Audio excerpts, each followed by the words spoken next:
In this video, we'll demonstrate how to calculate correlation using the R statistical software. For this video, I'm going to be using a data example from our textbook using the example in Chapter 14, problem number 39. This data should be available for download on Blackboard along with the rest of the data files from our textbook. Note that in these data files, this isn't given as a CSV or an Excel file, which our Intro to R videos demonstrate how to read in. This is given as a raw text file. It's also not given with any column heading information, so you have to go into the textbook to learn what each of these different columns are. For this video, we're not going to need any external packages in order to calculate correlation or to look at some of the graphics. To read in the data, I'm just going to use the read.table command and then give it the file path. As this file is located in the same folder as my R document, and as the working directory for my RStudio session is in that folder, I can just read the table and not give any more file path information. If you need to give file path information, you can use the file.choose command. To search for the file that you're interested in, just type enter and then it'll pop up a browser window where you can search on your computer for that file. After that, this will give you the file path that you would copy and paste into the quotation marks. Because this doesn't come with column names, I'm going to give or set the column names of this dat variable, which is my data frame of the data read in from this text file. The first column is going to be false, then intervention, then gender, and balance, and strength. Finally, I'm going to use the head command to demonstrate that the data read in appropriately without printing a whole bunch of different rows of data. So in this data set, I believe we have 100 different rows. If I had just typed in dat, that would display all 100 rows and would make a huge mess in my write-up. Let's say if this were an R Markdown document and I were including that. However, using the head dat function, I can clearly see that the data were read in appropriately without taking up too much room on the page.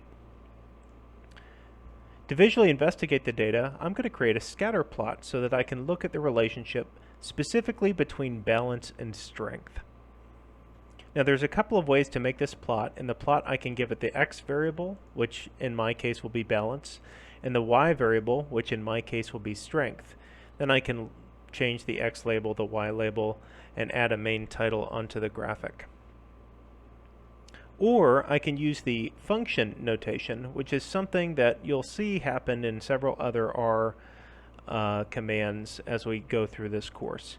In the formula notation, I put the Y on the left-hand side and then do a squiggle, which is kind of like an equal sign in an R formula, and then put the X variable on the right-hand side. So this says I want Y to be the strength variable or the outcome variable. I want X, or the independent variable or the predictor variable, to be balance. And then I'm going to set the X label to be balance, Y to be strength, and then keep that main plot title. Note that when I run this command, you'll see that the graphic didn't change at all, and it's because both of these are giving the exact same graphic. One last thing that I'll do is I'll use the AB line command, which adds a line. Then I'm going to use the LM command, which we'll talk about in a later video, to add the line of the best fit onto this graphic. So in our previous videos, you saw how we put on a scatter plot, and then we had a line, and we looked at how the dots cluster around the line. This just adds a line to this particular data set. What you'll notice is that if we just look at the scatter plot all on its own, there doesn't really seem to be a linear pattern. It might go slightly up from the bottom left to the top right, but really this doesn't seem to have much of a pattern at all. Our line seems to be pretty flat, which is actually indicative of no pattern. If you see a flat line as a line of best fit, then this line is going to indicate that there's really not much of a pattern going on. Recall that the strength of the pattern is how well these dots cluster around the line, and we're seeing that they're pretty far apart, so we're anticipating a pretty weak relationship between balance and strength. that is in this particular example. Just using visual methods, I'm anticipating that I'm going to have a pretty weak correlation, but maybe it's going to be positive because again the line is starting slightly lower and to the left and going slightly upper and to the right. To perform this analysis, first I'm going to demonstrate how to do this by hand. In class, several times you'll be asked to do calculations by hand, and when I say by hand, I mean by hand in R. That is, don't use the built-in functions, do all of the calculations, creating each of the variables separately and then using the formulas directly. In row is a way to determine how many rows are in my data set or the number of observations. This is my sample size. Now I'm going to use the variable names x and y just to keep my typing a little bit shorter. You don't have to use them. You can use $balance. Remember, that's how we call the balance vector from the DAT data set. So I just want this particular column or vector of information for my x and this particular column of vector information for my y. Again, I'm just going to use the x and y variables so that my typing stays a little shorter. Now I'm going to create variables for the sum of x, the sum of y, the sum of x squared, the sum of y squared, and the sum of xy. All of these are the columns that we created and then the sums for each of those columns that we created in our hand work. So that's where these are coming from. Now I'm wrapping these in parentheses, and this is a good thing to do on your homework because what this allows me to do when I'm grading your homework is to see the results of each of the steps that you're doing. Now if you're printing a whole data set, I'd expect you to use the head command to demonstrate that what you're doing is correct, but in this particular case, because it's just outputting a single number, this is a great way to show your work in the intermediate steps that you're using to calculate this big function. So let's say you made a mistake, you put the x squared on the outside of the sum, so that would be sum of x quantity squared, instead of on the inside of the sum of x squared. Then this number would be different and I would be able to give you points for all of the rest of this and just take off a point for that. As opposed to if you didn't show your work and your final answer was incorrect, you would be marked incorrect on the entire problem.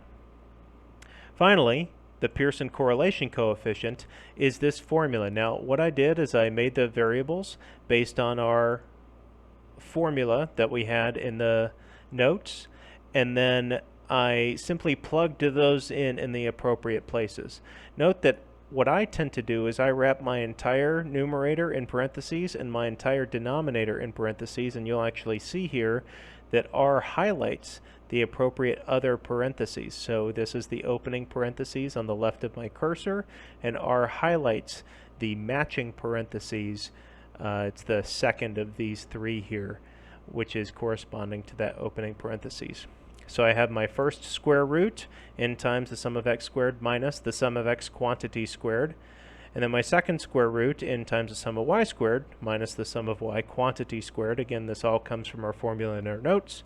And running this, I get the correlation as 0.0488. Now I can calculate the Pearson correlation using R function, so I can look up the direct correlation between balance and strength, just like I would. And we'll see that these are exactly the same. This is a great check that I did my work correctly. Note that if you're doing a homework assignment, it is absolutely okay if you're asked to do it by hand to double check it using a built-in function in R and make sure that you did everything right. Note that if they disagree, sometimes, maybe most of the time in fairness, it's because your handwork was wrong, but sometimes you may have entered something incorrectly in the built-in function. So double check that everything is correct, including your use of the built-in function. To test this correlation against the hypothesis that it is 0, the null hypothesis, we use the core.test command. Note here I'm using balance and strength to pull it directly from the data set, but because I defined the variables x and y to be balance and strength, I could just as easily do core.test open parentheses x comma y close parentheses, which is the formula that we gave in our notes for how to implement this in R. In this, I see that the correlation estimate matches exactly with the correlation that I got using the built-in R function. You can see the test statistic, the degrees of freedom of that test statistic, which is n minus 2. So actually n minus 2 equals 98 implies that n equals 100. You can also see the p-value, and again, we tend to use p-values in this particular case. Actually, we tend to use p-values in virtually all of our statistical tests. What you don't see here is a critical value, and again, critical values are not typically of interest when we're doing applied statistics, not because they aren't potentially useful, but because their information is more descriptive when used as a p-value. So when we're doing our write-up, we actually don't tend to use critical values, though I know we did an example in our notes. We do tend to use p-values, and I encourage you to use those examples to write this up. Looking here, we see that this correlation from the graphic is actually quite weak. In fact, you can Google online, there's some different descriptions of what constitutes a weak and a strong correlation numerically. But just looking at the graph, we anticipated that this was going to be a pretty weak correlation. We see that this correlation is not statistically significant. So my conclusion might be that there isn't enough evidence to determine a linear relationship between balance and strength in this population. And if I wanted to dive into depth, I could look at the sample. This was a sample of older individuals, which might be why their balance is so disconnected from their strength. I might talk about, is this interesting or not? Frankly, going into this, when I was putting this example together for our class, I actually anticipated a moderate correlation, positive correlation between balance and strength. I thought that as individuals were stronger, they would be better able to balance themselves in traditional situations. And that was wrong. For my write-up, as I've already said, that statistical conclusion on there isn't enough evidence to determine a linear relationship, and remember that Pearson's correlation is a linear relationship, I could then go on to describe how this, at least for me, was an unexpected result in my practical interpretation. To calculate the Spearman's correlation, recall that for Spearman's editing of Pearson's, we simply have to calculate the ranks. Now I'm going to use a cbind and the rank command, which is how we find ranks in R, to check that the ranks of X and the ranks of Y actually are how I would tend to rank them. Now I'm going to run this. You'll note that this has a whole ton of information. I've also at the end used the semicolon to provide the minimum of X and the minimum of Y. So I look up the minimum of X, 13. That should be given the first rank. Now it's given the rank of 2, so either there was a different minimum or there were ties at the beginning, which gave the rank of 2. So here I see another 13 value. Okay, so it looks like there were ties. For the ties to average out to a rank of 2, there should be 3 of them, so I'm anticipating one more rank of 2 with the value of 13, and in this case I can start to feel confident that that rank command in R is doing what I think it's doing. Now I would not put this entire table into my write-up in a homework assignment, certainly not in a project. Remember, in a project you should never provide raw code or output. The code should go as an appendix. But in a homework assignment, I wouldn't want to provide the whole table. I would just want to maybe provide the head of this document to demonstrate that I've looked at it. So maybe I'll write head and then wrap it around the cbind so that when I print this, this is much better. It's small, well contained, but still demonstrates that I took the time to look at this so that when Dr. Florin's giving me credit for this assignment, I know that he's seen that I did that. Now recall that the process for this Spearman correlation is identical to the process of calculating the Pearson correlation. The only difference is that instead of calculating the Pearson correlation with the raw data, we calculate it with the ranked data. So I'm literally going to copy and paste all of this Pearson's calculation stuff down into the Spearman calculation, and then I'm going to change that $balance, the balance vector, and the strength vector from this data set to be the ranks of these vectors in these two data sets. And this calculation is going to stay identical. In fact, this calculation of Pearson's R I copied down verbatim, and now it's called Spearman's row. And again, I'm using rho sub s to indicate that this is Spearman's row. The Spearman's row is just that Pearson's correlation calculated with the ranked data. So I'm going to highlight all of this and run it. I see that the row actually has a slightly different sign than the Pearson's correlation. Now this is very interesting. Because the sign is so small, or because the magnitude of this is so small, the strength of the relationship, we're actually seeing that it crosses 0 in the linear and monotonic relationship. The original linear relationship, which was slightly positive, we see does not hold up in the monotonic relationship. The monotonic relationship is slightly negative. Now we can double check this using built-in commands in R. To find out some more information on the core function that we use to calculate the Pearson's correlation, we can use $core. Using $core, this brings up our help documentation for the core function. Looking in this help documentation for the core component, I see that there's an argument I can provide called method, and there are 3 options I can list: Pearson, Kendall, and Spearman. Learning how to read R documentation is actually really important because it can save you a lot of time. What R documentation tends to do is provide the name of the function, the package that it comes from, a title, a brief description of what it is, some different options of the commands that can be selected within that particular documentation set, and then the different arguments or options that you can put into that command. So in the core command, looking at method, I can scroll down and find some more details about what this method argument is. It should be a character string indicating which correlation coefficient is to be computed. It should be Pearson, which is the default value, Kendall, or Spearman, and can be abbreviated. Note that because the Pearson is the default value, when we called the correlation coefficient initially, we didn't have to specify that the method was Pearson. It's the default, so it doesn't need to be specified every time we use it. However, when we want to change the method to be the Spearman correlation, we do have to specify. So what I'll do is I'll write method equal to, just like it demonstrates in the core documentation, and then I'll select the character string, and it says use a character string. Remember, that means put it in quotes, and then put the Spearman in quotes. Doing this, I find the Spearman's row correlation coefficient to exactly match what we found when we calculated by hand, negative 0.02, an extremely weak negative monotonic correlation. Following the same steps with core test, we can find that core test also supports a test of the Spearman's row statistic.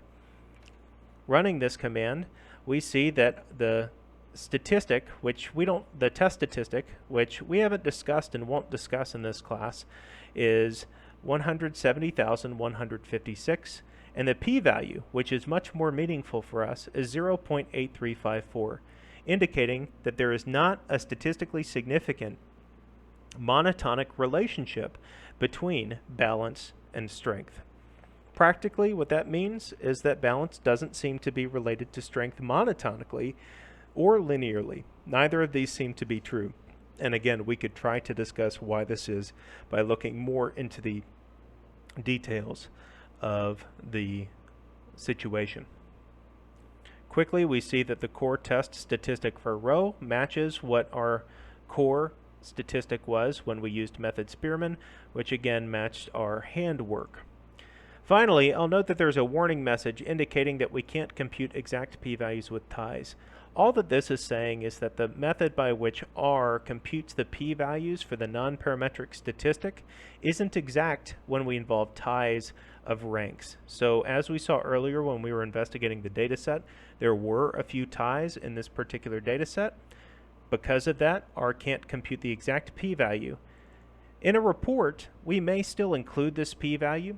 I tend to not note this warning message. Some may disagree with me. You are welcome to say p-values calculated, or p equals blank. P equals, if we were going out to 2 decimal places, 0.84.